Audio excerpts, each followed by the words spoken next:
So we're announcing today that we have decided to temporarily halt certain amounts of Medicaid funding that are going to the state of Minnesota in order to ensure that the state of Minnesota takes its obligations seriously to be good stewards of the American people's tax money. What's shocking to me is that this is the third office that's listed for the Somalian Education Resource Center. The Somali Education Resource Center has been located, and the center has received $14 million in funding. This organization has received a total of $42 million in taxpayer funding over the past few years.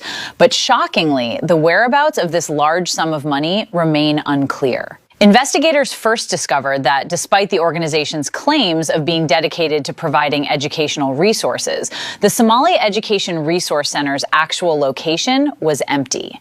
The investigators who entered the center reported that the entire office looked nothing like a functioning organization, with only a couch, a few pieces of office furniture, and an old piece of equipment that had long been out of service. Yet this so-called education center had received significant funding. Despite the organization's claims that they were providing critical educational services to the Somali community, there have been very few public records over the past few years that show these funds were used properly. What is even more puzzling is that despite receiving such large amounts of funding, the detailed whereabouts of this money remain a mystery. Did you know that millions, potentially billions of dollars have passed right through here at TSA in Minneapolis, Minnesota? Yep, for several years, Somalians would come in pairs, two men would come in pairs with suitcases full of cash. It would be tagged by TSA agents, but then the TSA agents would send them to a certain room, and then the Somalians were on their way. Once they left this airport, they'd go to the airport in Atlanta, Georgia. From Atlanta, Georgia, they'd go to Dubai. Once they landed in Dubai, they would wire that money to Somalia. How do I know about this? Well, several whistleblowers have came out, and I even talked to a person who used to be a police agent right here for TSA, and he said, yes, it happened. And they were wondering, how did Somalians have this much money to bring through TSA? Well, now we know the Somalians have been frauding the taxpayers here in Minnesota. Yes, the government has allowed this to go on. The Somalians were running these fake businesses and collecting millions of dollars every year, bringing it right here through TSA and sending it on its way to Somalia. Let me know your thoughts on this one. The cat has been let out of the bag. Oh, that's exactly what happened. When the President of the United States of America profoundly declared it when he was giving State of the Union address. He said, I'm appointing the Vice President, J.D. Vance, to take charge of the investigation of the fraud that was committed in Minnesota by Somalis. That was a blatant statement. That was a clear statement. That was a shock absorber to all the Somalis in Minnesota. So it's not a fluke anymore that Mr. President is very, very much interested in what happens in Minnesota by Somalis. The fraud, the deception, the siphoning of fund, taxpayers' money, worth over $19 billion. He said, I'm in, and you guys are going to pay for everything that you have stolen. This is a declaration of, we are coming for you, Somalis. Now, Somalis, I don't know what's going to happen to them. The congresswoman, before that time, if you see the video, you see the back and forth. But when that time came, you could see the chilling coldness. The confidence dropped. The back and forth dropped. It is not going to be funny again. Somalis should get ready for what's going to happen next. Welcome to my channel. Thank you for tuning in. If today is your first time, subscribe, like, and share this great content. Let's talk about what is happening in the world, especially right now in America concerning Somalis. Guys, credit belongs to the original creator of every content and stitches into this episode. So don't go nowhere because I'll be right back. The Somalis are demanding reparations because of what happened with ICE. Send a flood. Look at this. Can't make this up. Fits into our What? criteria. of small business owners, not those who make 200,000 and above. We don't make that much amount. And we have been suffering since the crisis of ICE. We also demand immediate help to evictions so families are not pushed to homelessness during the crisis. Our community deserves accountability. Our community deserves safety. We need also justice for those who lost their lives defending the community. This is outrageous. Hilariously outrageous. Very bold for people that was allowed into a country to seek refuge from their own country who actually owes them something. What? It gets to a point, y'all's community that you demanding stuff for literally scammed the government out of $1 billion+ dollars. What in the Twilight Zone upside down Freaky Friday Matrix type of shit is going on here? Cause you can't, what?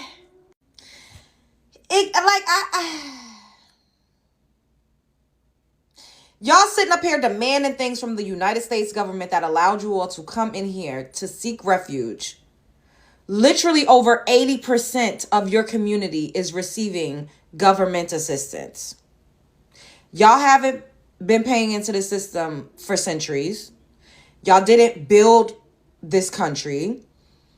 Y'all don't really add, what did y'all add to the infrastructure? Coming here and starting a business is not the same as building a country. Coming here and opening a daycare center and having your son and your cousin and your stepson as the kids that go to the daycare center is not the same as a hard working, we work so goddamn hard. Getting government handouts and assistance. What is going on here? And the fact that you even have the gall, the balls to demand anything is diabolical. Get them out of here. And I'm not talking about all for the ones that are legalized. They're living their lives. They're not bothering nobody. They ain't trying to get all up in the hoopla. Leave those people alone. But this lady and the people in the back of her, somebody, they need some BTA. They need a little bit of straightening. Because I don't understand how these people really... I'm trying to understand, why do these people think that they are owed something? The immigrant entitlement is a little bit diabolical. It's insane. It's getting to a point, because if Johnny had 5 apples, bitch, you already was allowed to come up in this country and work. If you've been in this country for 10+ years, you've been able to work and get some American dollars to send back home. If all of y'all rounded up, all of y'all that work so much harder, y'all better than everybody, took all of your resources and went back to Somalia instead of going to Kenya, which is odd, and building up Kenya. That's another story for another day. If y'all took all of that back to Somalia with all of the money that y'all have, the cars, the Beamer, Benz, and Bentleys, because y'all say y'all all live in mansions, and take it back home, then y'all should have y'all a nice little city in your homeland. Why y'all not fighting the government? Why y'all not fighting the powers that be, where people actually owe you something when you were born at? I just don't understand this. Y'all think Somalis deserve reparations? Spread love is the Brooklyn way, child. And literally, ICE is literally only here to enforce immigration laws. They have immigration laws in every single country all around the world. I don't know why y'all think the United States of America is supposed to be this big, huge exception to the rule. If y'all was not stealing, scamming from the government, then all eyes wouldn't be on y'all. Y'all act like people just singling y'all. You know what? I'm leaving. And we demand not only ICE out, but the state repair the damage that has been done. We must repair the damage by making sure that this is for our governors, for our state, and for our legislators. We want to make sure that the existing relief programs fits into our criteria of small business owners, not those who make 200,000 and above. We don't make that much amount. And we have been suffering since the crisis of ICE. You know, sometimes you go on the internet.com and you see a clip or a story that you think to yourself when you see it, it can't possibly be real. And for me, this particular clip of Somalis going to the Capitol in the state of Minnesota to demand reparations because the United States of America decided to enforce immigration laws and other laws against specifically these Somali fraudsters is one of the most asinine and ridiculous things I've ever seen in my entire life. But the crazy thing is, this was over a 30-minute press conference where they made all sorts of not asks, but demands for more taxpayer money after they were caught disproportionately stealing crazy amounts of taxpayer money through various schemes within this very same community. And again, everything about this press conference is absolutely ridiculous and absurd. And by the way, it's also contradictory. And you would think at this moment in time, when everybody is looking at the Somali community for all the different frauds that they perpetuated on all these taxpayer-funded programs, the last thing that you would want to do if you were in said community is try to get a new program set up so that you can scam it. But guess what? That's exactly what's going on here, because it turns out Somalis never learn their lesson. They never change, they never grow, and all those different education centers, those childcare centers that didn't have any actually children in them, that's just the tip of the iceberg for how little this community lears when it comes to what's going on around them. But you know what? We're going to break this whole thing down. We're going to talk about this. But before we do, I want... Assalamu alaikum wa rahmatullahi wa barakatuh. Is it working? Yeah. Alaikum salam. To all Muslims and brothers. And good afternoon to everyone watching today. So first of all, the absolute lack of awareness of this particular woman to open up her press conference by praising Islam and doing all these other ridiculous foreign things while people are looking at this foreign ethnic group for all the different frauds that they're perpetuating. Again, it's just baffling to me. But also, it's incredibly contradictory because on the one hand, she wants money because ICE dareth enforce the law, dareth enforce immigration law. The federal government dared to look into their schemes, and that is costing their businesses money. But at the same time, she's talking about how people from around the country are coming to shop at those businesses. I have to point out Ilhan Omar. She repulses me, and I'm trying to find out why, because she's not unattractive. She has an unusual amount and kind of anger. Mm-hmm. She has no right to that level of rage in the United States of America, the country who gave her corrupt ass a new life. It's not like she's a homeless Vietnam vet who can't get services and should be enraged at the government. She should be kissing the ground she walks on instead of spitting on it. And her anger is also reminds me of the radical who, given power, would destroy you. She would show no mercy for you if you were below her. Like, the look on her face is somebody who would step on your neck instead of giving you a hand. And that is not the kind of person we should have in our leadership. It's not the type of person we should have in this country. Mm-hmm. And if we find out that she screwed up on her immigration stuff, she's got to go. Yeah, she should be thanking President Trump for finding fraud. Do you have any regrets at all about the interaction we played between you and President Trump just last night? I do not, and I think many people look at that moment when the president says it is our responsibility to protect Americans, and he does not acknowledge the fact that two Americans, two of my constituents, two of our neighbors were killed, and it was important for me to just remind the American people that the president and his administration was responsible for killing two American citizens. With hindsight, Congresswoman, do you think you would have been better off boycotting the speech like so many other Democratic lawmakers did, or did you do the right thing by actually showing up there?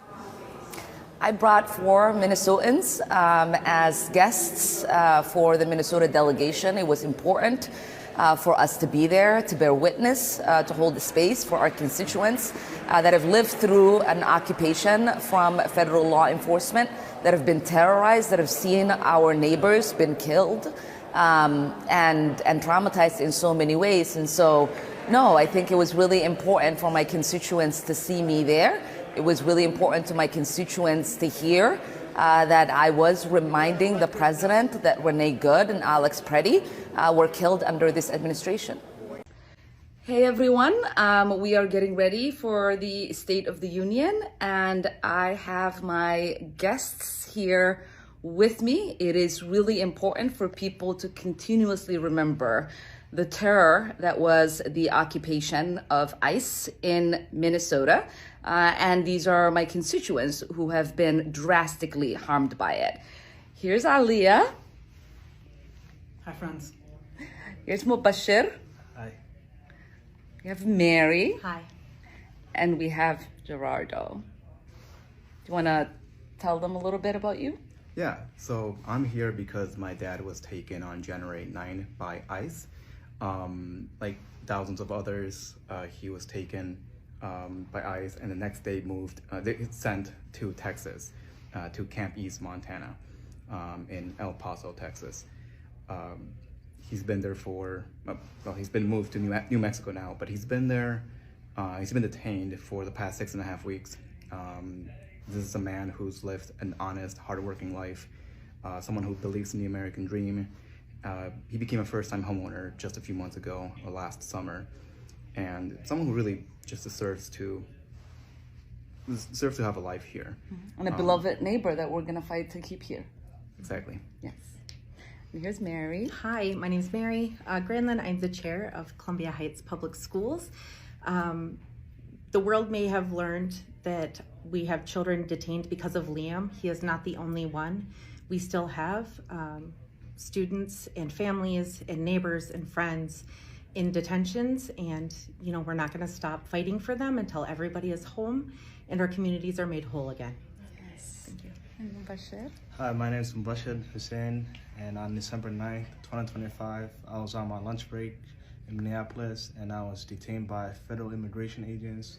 I told the agents I have my ID and I'm a citizen, but they kept repeating, that don't matter, that don't matter. I am now part of a lawsuit against the Trump administration to stop this from happening to the Somali Americans and Latino Americans. And tonight I'll be sitting with Congress, and if Congress does not act, we will simply be harmed for living in the United States of America. Here's Aliyah. Hey everyone, this is Aliyah Rahman. A little over 5 weeks ago, I was on the way to a doctor's appointment when ICE smashed my car, pulled me out, carried me through the street, face first, and let me go unconscious after being dumped in a cell after being assaulted at the Whipple Center. Both of my shoulders are torn, but I got to come home. I had a really common experience in the history of this country. What happened in Minnesota is not new in this country, but maybe it's a new opportunity for us. And DC is filled today with people who have not seen accountability and justice based on what's happening both in Minnesota and elsewhere. So we're gonna win this fight, friends. We are. Thank you all for being here, and it is really important for everyone to amplify these stories, these voices, because this is not the America we want to live in, and we have to all fight for a better tomorrow. So what is the fate of the Somalis in America? What is going to be their fate? Because I've been following the story of Somalis. About 70 plus have been arrested, 79, and it was said about 70 people were actually Somalis. So the investigation has been ongoing. A lot of people has been arrested, but right now it looks like those people that perpetrate the fraud are not the only ones that might be fished out. It looks like Mr. President has given an order that the investigation should go on, because a lot of things were unfolding, a lot of fraud, a lot of manipulation, a lot of siphoning happened, and to the tune of $11 billion. And he said, we're going to go deeper. So what's going to happen to Somalis? Already Somali businesses are feeling the heat. Some of them are saying there's no patronage. The patronage, people don't have money to buy stuff. You guys saw the video, right? They're like, our business is dwindling. And some are saying we need reparation. In the midst of all that is happening, in the midst of accusation, some still have the audacity to say that, oh, we need reparation. For what? You guys stole money. Your people stole money. And of course, when they stole the money goes around in the business. And now the business is not doing buoyantly like it used to, because the people that were caught has been arrested, and of course the federal government eyes upon everybody, and everybody is trying to be careful how to spend the money, because the business are no longer getting the fund they used to get. Now they are saying that our business is suffering. We need reparation. Is that the next thing?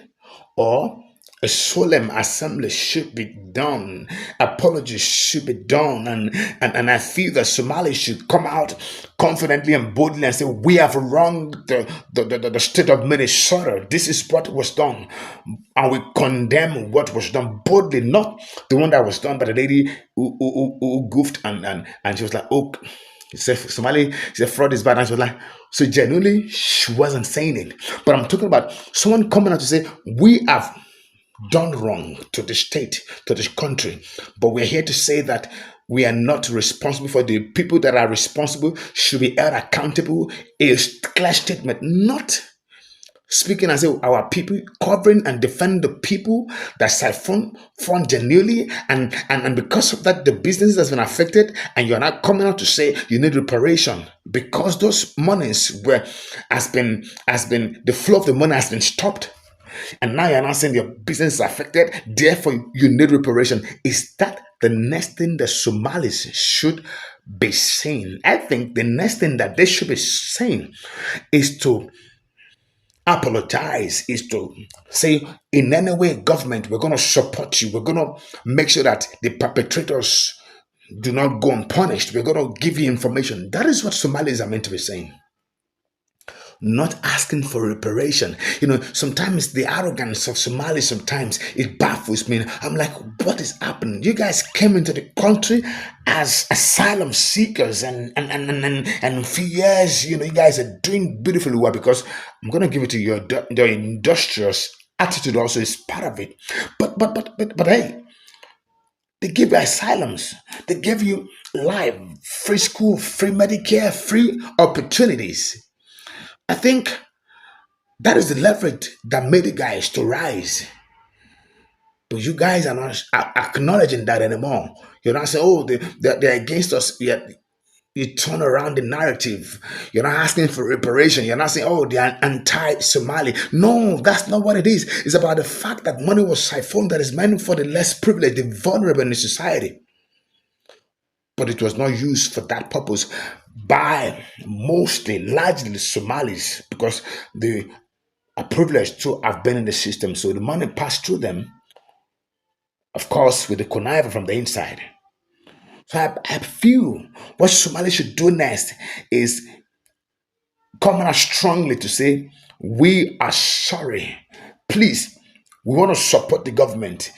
We condemn this act. Blatantly saying it, unapologetically, and saying that you want to submit yourself to what has happened, and that you're going to help the process to be easy by giving every information that is needed. But no, Somalis said they want reparation. That's surprising to me, guys. Anyway, guys, let me stop here. What do you think Somalis should be saying at this point in time? Let the conversation begin, guys. Subscribe, like, and share if you love this great content. And of course, turn on the notification button so that you can be the first person to get updated whenever I post videos like this. Until I come your way again, guys. Bye for now.